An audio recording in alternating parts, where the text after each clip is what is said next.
मेरे मीडिया के दोस्तों और भाइयों, आपने सारी सूरत हाल का अंदाज़ा कर लिया है और इन जज्बात का भी आपको अंदाज़ा हो गया होगा जो इस वक्त इस नस्ला टावर के मकीन यहाँ पर मौजूद हैं अपने बच्चों के साथ। हमारी बहनें यहाँ पर मौजूद हैं। हमें शर्म आ रही है कि क्या वक्त है कि ये अपने बच्चों अपने घर वालों के साथ यहाँ सड़क के ऊपर किनारे के ऊपर कैंप लगा कर बैठे हुए हैं। और ये सूरत हाल इसलिए पैदा हुई है कि अभी जो चंद दिन पहले chief justice of supreme court of Pakistan जनाब जस्टिस गुलजार साहब ने कुछ अहकामात सादिर किए हैं और इन अहकामात के नतीजे में कहा गया है कि फलां फलां जगह को तोड़ दिया जाए और गिरा दिया जाए। खुद सुप्रीम कोर्ट ऑफ पाकिस्तान के मुख्तलिफ केसेस के दौरान ये रिमार्क्स भी मौजूद हैं, फैसलों के अंदर भी ये बातें मौजूद हैं कि एक बुनियादी इंसानी हक होता है किसी को रहने का। बदकिस्मती से हमारी रियासत तो ये हक किसी को नहीं देती। हमारी रियासत तो तालीम नहीं देती, हमारी रियासत सेहत की सहूलत नहीं देती, हमारी रियासत हमें सिक्योरिटी फराहम नहीं करती, तहफ़्फ़ुज़ नहीं देती। आए दिन लोगों को, अभी तीन दिन पहले एक इलाके में दिन दहाड़े आए हैं, गोली मारकर चले गए। रोज़ जो है कत्लेआम दोबारा से शुरू हो गया है, भत्ते चल रहे हैं, रैंसम के काम दोबारा शुरू हो चुके हैं, मुख्तलिफ मुल्की और बैनुल अक़वामी टेलीफोन नंबर से, सिमों से फ़ोन आ रहे हैं। तो ये रियासत लोगों को जीने का हक तो नहीं दे रही है, लेकिन जो हक हमारी रिहाइश का हक है, जो रियासत फराहम नहीं कर रही, लेकिन लोगों ने अपनी जमा पूंजी लगाकर अगर सरकार की, रियासत की, हुकूमत की तमाम इदारों में जाकर तहकीक करके अपने लिए कुछ जगह बनाने की कोशिश की और देखा कि हमारे कागजात दुरुस्त हैं कि नहीं है, देखा कि दुरुस्त हैं। कौन सा महकमा है जो इसको ठीक करेगा? KBCA पहले था, उसको सिंध हुकूमत ने हथिया लिया, SBCA हो गया वो। देखा गया कि इसकी कानूनी पोजीशन क्या है, लीज फराहम कर दी गई। जब ये सब कुछ एक आम आदमी देख ले तो उसके बाद अगर वो अपना फ्लैट लेता है, अपना घर लेता है, अपनी दुकान बनाता है, तो एक दिन आपको ये ख्याल आए कि ये तो सब नाजायज़ हो गया है और इसको गिरा दिया जाए और आप अहकामात सादिर कर दें और हुकूमती और रियासती मशीनरी लोगों को बेघर करने के लिए फ़ाल हो जाए, तो मैं समझता हूँ कि ये पूरा निज़ाम उसका जो उसका गला सड़ापन है वो इससे ज़ाहिर होता है। चीफ जस्टिस साहब, इस शहर के अंदर जब कब्जे किए जा रहे थे तो आपकी अदालतों को हम मुतवज्जे कर रहे थे, जान की कीमत देकर मुतवज्जे कर रहे थे। जमात इस्लामी के लोग, कोई बोलने वाला नहीं था। 12 मई 2007 को आपके ऑर्डर पर, हाई कोर्ट के ऑर्डर पर हुकूमत से कहा गया कि एक कमेटी कायम करे, जुडिशल कमेटी जो रिटायर्ड और हाजिर सर्विस जजों पर मुश्तमिल हो। वो कमेटी कायम की गई। कत्लेआम हुआ था ऐसी शारा फैसल पर और उस कमेटी टाइम बार्ड हो गई। वो जज साहिबान आज उनमें से कुछ लोग सुप्रीम कोर्ट ऑफ पाकिस्तान में मौजूद हैं बेंचों के अंदर, और उन्होंने खौफ की वजह से 12 मई के इस पूरे अमल के ऊपर कार्रवाई नहीं की थी। इसलिए कि जब वो हेयरिंग करते थे तो लोग आकर खड़े हो जाते थे आते में, और डर के मारे हेयरिंग आगे नहीं बढ़ती थी, टाइम बार्ड हो गया था। आप में जुर्रत नहीं थी कि आप इन कब्जों को बचा सकें। पार्कों पे कब्जे हो रहे थे, मैदानों में कब्जे हो रहे थे, चाइना कटिंग हो रही थी। आपने किस चाइना कटिंग मास्टर को आज अपनी अदालत में बुलाया है? जवाब दीजिए आप चीफ साहब। आप कानून से मावरा नहीं है अगर आप इस ओहदे के ऊपर फाइज हैं तो, लेकिन आप उन लोगों के घर गिराने का हुक्म दे रहे हैं, उन लोगों की जो रोजी है उसको तबाह करने का हुक्म दे रहे हैं, जिन्होंने इस हुकूमत और रियासत के तमाम इदारों के से अपना इत्मीनान करने के बाद अपनी जमा पूंजी इसमें लगाई है। ये किसी सूरत भी काबिल कबूल नहीं है। इसकी पादाश में अगर आप मुझे या मेरी टीम को या इन लोगों को सज़ा देना चाहते हैं, हम सज़ा भुगतने के लिए तैयार हैं। शायद आपके कानून में हमारे लोगों के लिए सज़ाएं हैं, मुजरिमों के लिए नहीं है, कातिलों के लिए नहीं है, यरगमाल बनाने वाले लोगों के लिए नहीं है। और जब आप ये कहते हैं कि कब्जे हुए हैं, तो उस कब्जा माफिया को आप उजागर क्यों नहीं करते? उनके नाम क्यों नहीं लेते? आप क्यों नहीं बताते कि उस वक्त ब्यूरोक्रेसी में कौन लोग थे? मेयर कौन था उस वक्त? CM कौन था उस वक्त? जो है वो ये जो वजारत होती है, उस वजारत का वजीर कौन था? चीफ सेक्रेटरी कौन था? और उस वक्त का कोर कमांडर कौन था, उस वक्त का डीजी रेंजर्स कौन था, उस वक्त का आईजी पुलिस कौन था? आप बताएं ये बात लोगों को, और फिर बताएं कि यह नाजायज कब्जा हुआ था। तो फिर इन सारी अथॉरिटीज से हम सवाल करेंगे कि आपकी मौजूदगी में कब्जा कैसे हुआ था। पहले आप उन सारी अथॉरिटीज से सवाल तो कीजिए, उनको बुलाइए तो सही। कितनी जगह इस शहर के अंदर ऐसी हैं जहां आपका ना कलम चलता है ना जुबान चलती है, उनके खिलाफ आप नहीं बोल सकते। आप गरीबों को, मुतवस्सित तबके के लोगों को, इस शहर कराची के उन लोगों को जो 35 साल से तबाह बर्बाद हो चुके हैं, मईशत यहाँ की तबाह की गई है, सारी हुकूमतें यहाँ से लूटती हैं, लगाती इस पे कुछ नहीं है, धोखे देते हैं, 1100 अरब रुपए के पैकेज का ऐलान करते हैं, पूरा 1 साल गुजर गया है, 5 अरब रुपए भी इस शहर पर खर्च नहीं किए हैं, सब धोखा देने के लिए यहाँ पर आते हैं, कोई पूछने वाला इनसे नहीं है। आप कराची के हवाले से जब हियरिंग करते हैं तो किसी दिन आप कराची सर्कुलर रेलवे की बात करते हैं, किसी दिन आपके इलेक्ट्रिक की बात करते हैं। मैं चीफ जस्टिस साहब आपसे पूछना चाहता हूं, इंसाफ किसे कहते हैं?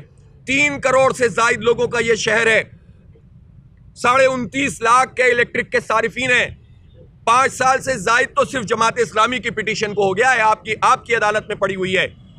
आपने खुद यह फरमाया कि इसके असल मालिकान कौन है पता किया जाए, हिंदुस्तानी है या जो है वो अमरीकी है, लेकिन आपने उसके बाद अपने रिमार्क्स देने के बाद के इलेक्ट्रिक को फिक्स नहीं किया। आपने नेपरा से कहा कि इनका एक्सक्लूसिविटी वाला लाइसेंस चेक करें, नेपरा तो पहले इनके साथ मिला हुआ इदारा है। आप ये रिमार्क्स दे चुके हैं कि इलेक्ट्रिक के खिलाफ आपने फैसला नहीं किया, उसमें ना किसी का घर जाता ना किसी को मुश्किल पेश आती। एक प्राइवेट कंपनी जिसने लूट मार की है, सिर्फ उसका लाइसेंस कैंसिल होता और हमारे लिए रास्ते बनना शुरू होते और राहत बनना होना शुरू होती, लेकिन आपने उसके खिलाफ कार्रवाई नहीं की। आप उन लोगों के खिलाफ कार्रवाई नहीं कर रहे जिन्होंने नाजायज तजावुजात की और उन पर तामीरात की। हम पूछना चाहते हैं कि जो कागजात बनाने वाले लोग हैं, ये इनको क्यों नहीं आप फिक्स करते? हम पूछना चाहते हैं कि कब्जा करने वाले, यानी एक कब्जा करने वाला बंदा होता है, एक कागज बनाने वाला होता है और एक हुकूमती सरपरस्ती करने वाले लोग होते हैं जो हुकूमत के निज़ाम में मौजूद होते हैं। इन तीनों को आपने फिक्स नहीं किया और आप जो एंड यूजर है, जिसका कोई कसूर नहीं है, उसको गिराने के अहकामात देंगे तो हम इसको गैर कानूनी हुक्म समझेंगे, गैर इंसानी हुक्म समझेंगे और कराची दुश्मनी समझेंगे। इसलिए कि आपके पर इस्लामाबाद में भी चलते हैं चीफ साहब, माजरत के साथ। आप बनी गाला को आपकी अथॉरिटीज रेगुलराइज 12 लाख रुपए 15 लाख रुपए में कर देती हैं। कराची के लोगों का क्या कसूर है? इनके साथ आप ऐसा सलूक क्यों कर रहे हैं? तो जब ये इंसाफ को इस तरह से किया जाएगा तो सवाल भी पैदा होगा और जवाब फिर सबको देना पड़ेगा। कोई आइन और कानून से मावरा नहीं हो सकता। इसलिए मैं आपसे एक मरतबा फिर, जज्बात अपनी जगह, लेकिन दरख्वास्त भी करता हूं, अपील भी करता हूं कि आप अपने इस फैसले पर नजरसानी करें। जमात इस्लामी ने इस शहर की खिदमत भी की है और तमाम जुल्म और ज्यादतियों के खिलाफ आवाज़ भी हमेशा उठाई है। इस शहर में अगर कोई तामीर का आपको बंदोबस्त नज़र आता है तो वो सुनहरा दौर अब्दुल सत्तार अफगानी साहब का है या नेमतुल्लाह खान साहब का है। आप जानते हैं इस बात को। मैं उन बुजुर्गों के बिहाफ पर और कराची के 3 करोड़ लोगों के बिहाफ पर, हमारी जमात इस्लामी का दामन अल्हम्दुलिल्लाह भत्ताखोरी से पाक है, दहशतगर्दी से पाक है, कत्लेआम से पाक है। हमने खिदमत की है। हम इस वक्त भी जब कोरोना होता है तो लोगों की खिदमत कर रहे होते हैं। हम अभी कोई पूछने वाला नहीं होगा खालों की कीमत कम हो गई, हमारे कारकुन रज़ाकारना ये काम करेंगे। हम लोगों को फैसिलिटेट करते हैं इज्तिमाई कुर्बानी में, हम लोगों के लिए वाटर फिल्ट्रेशन प्लांट लगाते हैं और जब इतना सा इख्तियार मिलता है तो इतना बड़ा काम करते हैं। मैं इन 3 करोड़ लोगों की बिहाफ पर और अपने इस ताबनाक माजी की बिहाफ पर और अब्दुल सत्तार अफगानी और नेमतुल्लाह खान मरहूम उनकी लेगेसी के तौर पर आपसे दरख्वास्त करता हूं कि आप जमात इस्लामी को मौका दें। हम आपको बताएंगे कि कब्जे किस तरह से ख़त्म किए जाएं, उसके प्लान के लिए हम आपकी मदद करेंगे। हम चाहते हैं कि ये मसला रिजॉल्व हो, हम चाहते हैं कि ये पार्क आज़ाद हों, हम ये चाहते हैं कि नाजायज़ तजावुज़ात और ये नाले साफ़ हों।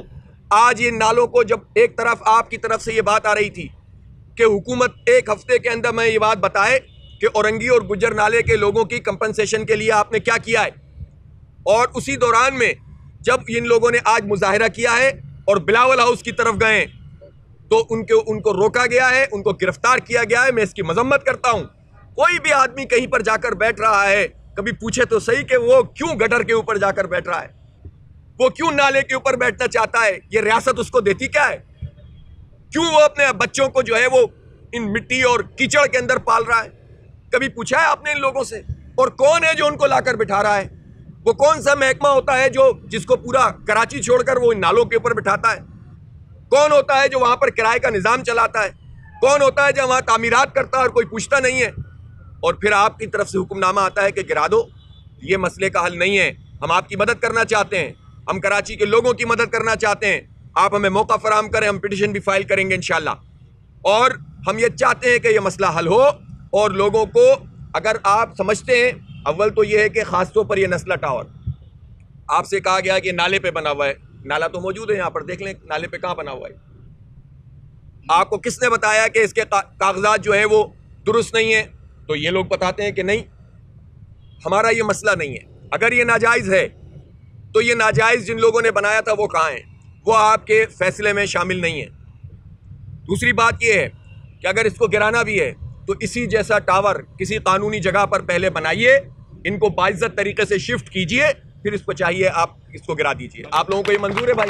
बिल्कुल मंजूर। इसी क्वालिटी का, इसी तरह का एक टावर इसी 45 घरों पर मुश्तमिल बनाइए, इनको बाइज्जत तरीके से मुंतकिल कीजिए और फिर उसके बाद मालिकाना हुकूक इनको दीजिए और इसको 100 बार गिराइए।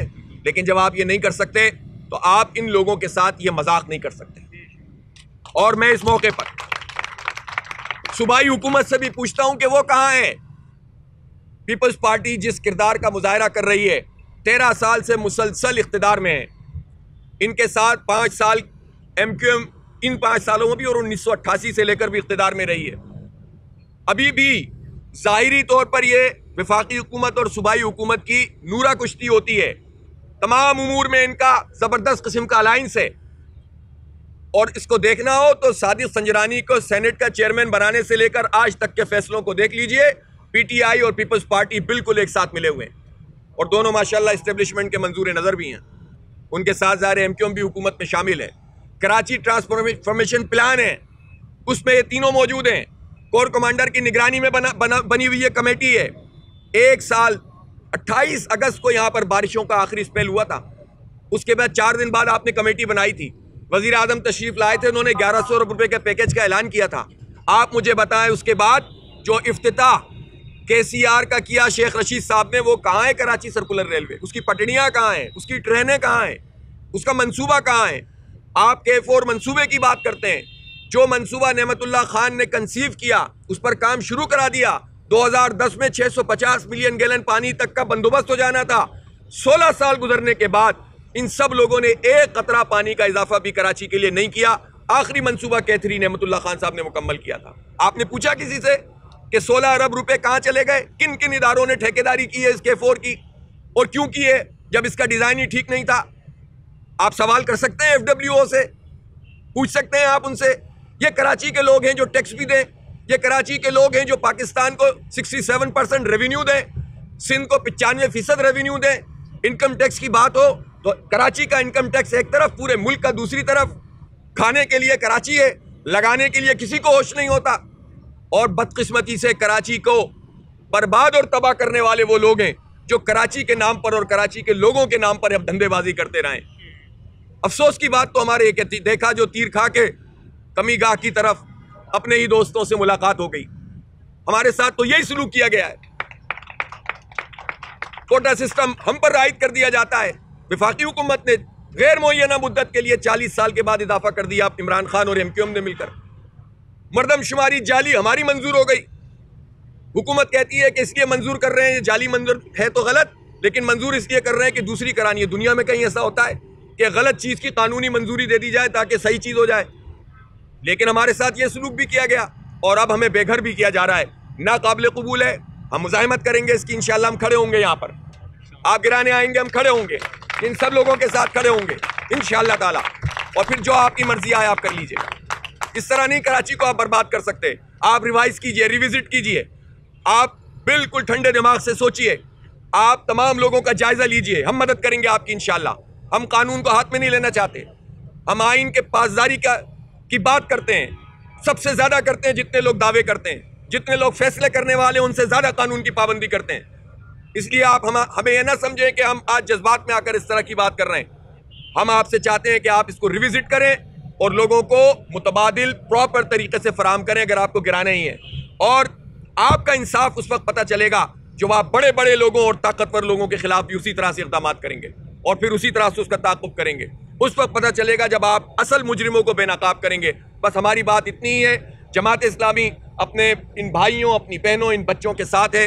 हम इस शहर के एक एक चीज़ के ऊपर लड़ाई कर रहे हैं, एक एक काम के लिए हम मैदान में निकले हुए हैं। ये शार फैसल गवाह है कि हमने यहाँ पर आंसू गैस भी खाई है, डंडे भी खाए, गिरफ्तारियाँ भी दी हैं, इसलिए कि इस शहर को लोड शेडिंग के अजाब में मुब्तला करते हो और ये सारी हुकूमतें के इलेक्ट्रिक का साथ देती हैं। हमने इस शहर की तामीर की है, इसलिए हमें दर्द होता है। जिसने इससे कमाया है, भत्ते लिए हैं, लंदन में, मलेशिया में, दुबई में जायदादें बनाई हैं, वो दर्द नहीं रखते कराची का। हम दर्द रखते हैं कि हम यहाँ लोगों के साथ रहते हैं, इन्हीं अपार्टमेंट्स में रहते हैं, इन्हीं गली मोहल्लों में काम करते हैं, आपके साथ लाइनों में खड़े होकर अपने काम करवाते हैं। इसलिए हम जानते हैं कि ये शहर कराची क्या है। इंशाअल्लाह हम लोगों के साथ खड़े होंगे और इस मसले को हल करने के लिए अपना भरपूर किरदार अदा करेंगे। बहुत बहुत शुक्रिया।